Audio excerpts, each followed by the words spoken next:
নমস্কার। আমরা সবসময় আশা করি, কেন? কারণ আশার একটি নাম আছে।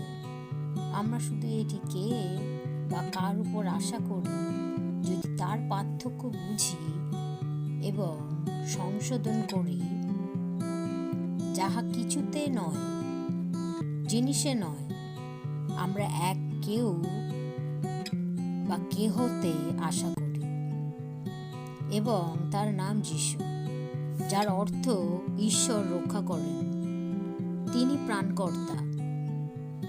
কিন্তু আশা সত্যিতে ফলানোর এবং তা প্রকাশ পাওয়ার এক নিখুঁত সময় আছে, আর সেই সময়ের ঘড়ি ও ঘড়ির কাঁটা ঈশ্বরের হাতে।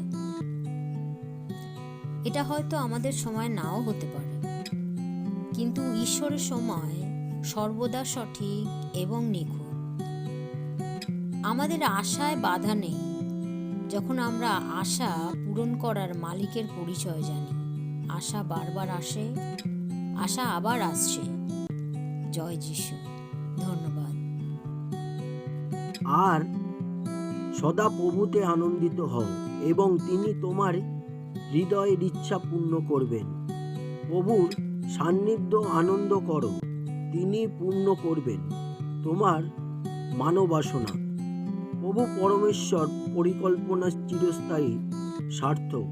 তার সংকল্প যুগে যুগে ঈশ্বর অইহুদিদের মধ্যে এই রহস্যর মহিমাত্মী সম্পদ প্রকাশ করার জন্যে মনোনীত করেছেন, যা তোমাদের মধ্যে খ্রিস্ট গৌরবের আশা।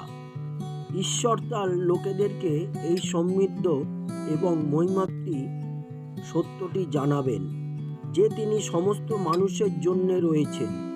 এই সত্য খ্রিস্ট নিজেই, যিনি তোমাদের মধ্যে আছেন। তিনি আমাদের গৌরবের একমাত্র আশা, ভরসা।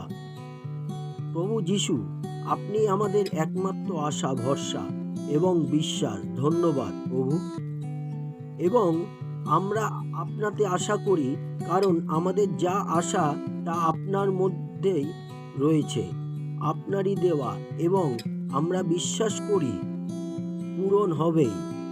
আশার এই উপহারের জন্যে, পূরণ করার জন্যে ও আগাম ধন্যবাদ জানাই যিশুর নামে। Hallelujah, amen.